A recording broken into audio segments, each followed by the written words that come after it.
నిన్న కాశ్మీర్ లో జరిగినటువంటి సంఘటనను మీరు అబ్జర్వ్ చేయండి.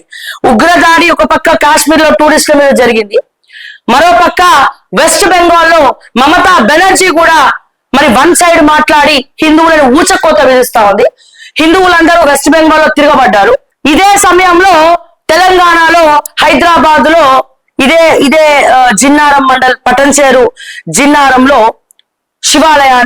శివాలయంలో ఉన్నటువంటి విగ్రహాన్ని వెళ్ళి వాళ్ళు ధ్వంసం చేసి ముక్కలు ముక్కలుగా చేసి పడేయడం జరిగింది. ఏం జరుగుతోంది భారతదేశంలో? ప్రీ ప్లాన్డ్ గా జరుగుతోందా? ఇంటెలిజెన్స్ ఏం చేస్తా ఉంది అంటే కేవలం ముఖ్యమంత్రిని ప్రశ్నిస్తేనే ఇంటెలిజెన్స్ పనిచేస్తుందా, లేకపోతే మిగతా ఇవన్నీ కూడా జరుగుతూ ఉంటే ఎవరో ఉగ్రముఖలు అన్ని కూడా వస్తా ఉంటే ఇటువంటివన్నీ కూడా మాట్లాడుకుంటా ఉన్నప్పుడు మరి ఇంటెలిజెన్స్ ఏం చేస్తా ఉంది? మరి హైదరాబాద్ లో కమాండ్ కంట్రోల్ ఏం చేస్తున్నట్టు, మరి అన్ని లక్షల సీసీ కెమెరాలు ఏం చేస్తున్నట్టు?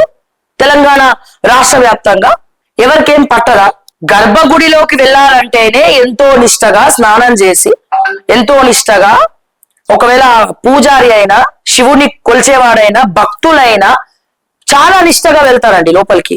ఇప్పుడు శ్రీశైలము, వేములవాడ ఇటువంటి పుణ్యక్షేత్రాల్లో పట్టు పంచలు లేకపోతే ప్యాంట్లు వేసుకుంటే కూడా గర్భగుడిలోకి రానియరు. క్యాస్ట్ పక్కన పెట్టండి, ఏ క్యాస్ట్ అయినా సరే పంచ కట్టుకుంటేనే లోపలికి వెళ్ళాలా గర్భగుడిలోకి.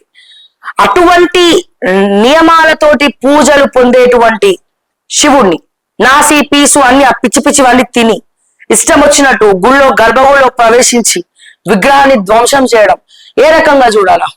ఇటువంటివన్నీ కూడా మాట్లాడద్దు అంటారు. ఎందుకు మాట్లాడద్దు? అంటే దాడులు జరుగుతుంటే కూడా మాట్లాడద్దా? ఎందుకు మాట్లాడద్దు? ఎవరు మాట్లాడద్దు అంటే మరి ఎవరు మాట్లాడాలి? ఎవరో ఒకరు మాట్లాడాలి కదా, మరి ఎవరు మాట్లాడాలి? ఒక్కొక్కరు వచ్చి సోషల్ మీడియాలో ఇష్టం వచ్చినట్టు ఏదేదో మాట్లాడుతారు. ఆ హిందూ దేవుళ్ళ గురించి ఏదేదో మాట్లాడతారు. మాట్లాడినప్పుడు రాజకీయ నాయకులు మాట్లాడరు, దాని గురించి మాట్లాడరు. బీజేపీ ఎంతసేపు హిందూయిజం అన్నా బీజేపీ కూడా మాట్లాడదు, బీజేపీ నాయకులు కూడా మాట్లాడరు.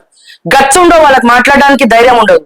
ఏమో ఇక్కడైతే మరి మాట్లాడరు. నేను రఘునందన్ రావు అయితే అక్కడ పోయినారు, ఆయన ఎంపీ కాబట్టి జిన్నారంకి వెళ్ళినారు. బట్ సోషల్ మీడియా వేదికలలో చాలా మంది ఇష్టం వచ్చినట్టు, నాస్తికులు ఇష్టం వచ్చినట్టు మాట్లాడుతూ ఉంటారు, ఇతర మతస్థులు ఏదేదో మాట్లాడుతూ ఉంటారు. సో మాట్లాడుతున్నప్పుడు అట్లీస్ట్ రాజకీయ నాయకులు కూడా చాలా మంది హిందువులు ఉన్నారు కదా, ఎంతసేపు పైసలు సంపాదన పడతావాను, ఎవడో ఉగ్రముకు వచ్చి నీ ఇంట్లో దూరి నిన్ను కాల్ చేస్తే నువ్వు ఊరుకుంటావా? నువ్వు తిరగబడవా? అంటే నీ దాకా వచ్చే వరకు నీకు తెలియదా అనేది కూడా మనం కూడా ఆలోచించుకోవాలి కదా. సో ఇక్కడ ఉద్యోగాలు అమ్ముకుంటారు, అన్ని అమ్ముకుంటారు. మళ్ళీ మావోయిస్టుల మీద మళ్ళీ మీరే ఎన్కౌంటర్ అంటారు.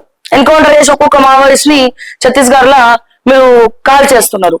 మరి స్కామ్లు చేసే వాళ్ళ సంగతి ఏంది? యువకుల భవిష్యత్తుతో, యువత భవిష్యత్తుతో ఆడుకునే వాళ్ళకి మరి న్యాయం జరగదా? యువత భవిష్యత్తుతో ఎన్నో కళ్ళతో వాళ్ళు ఎన్నో త్యాగాలు చేసి యువకులంతా వాళ్ళ కళల కోసం వాళ్ళు పనిచేస్తా ఉంటే ఆ కళలని తొక్కేసి చిదిమేసి రాజకీయ నాయకులు వాళ్ళ భవిష్యత్తుతో ఆడుకోవట్లేదా? వాళ్ళు ఇబ్బంది పెట్టట్లేదా ఉద్యోగాలు అమ్ముకొని? మరి ఇది ఏ దాడి కింద జమ కట్టాలి? ఇది కూడా ఇంకొక ఉగ్రదాడా? అంటే మన వాళ్ళని మనమే మీరు ఇబ్బంది పెడతా ఉన్నారు, వాళ్ళ కళలు కనకుండా చేస్తా ఉన్నారు. రేపటి రోజున వాళ్ళు డిప్రెషన్ లోకి వెళ్తారు, ఇంకేదో అవుతారు. వాళ్ళు నెగటివ్ వేలో వెళ్ళడానికి కారకులు కూడా వ్యవస్థనే తయారైంది. అట్లాంటప్పుడు మీరు వ్యవస్థను తీర్చిదిద్దండి, ప్రక్షాళన చేయండి. అది చేయరు. ముఖ్యమంత్రి గారు కానీ, రాజకీయ నాయకులు కానీ గన్ మ్యాన్ లేకుండా బయట అడుగు కూడా పెట్టరు. చెప్తున్నా నేను. గన్ మ్యాన్లు సెక్యూరిటీ లేకుండా ఏ రాజకీయ నాయకులు బయటికి పోతారా అండి? పోగలుగుతారా? వెళ్ళరు. మరి మీకు సెక్యూరిటీ మరి మన దేశానికి ఏం కావాలి?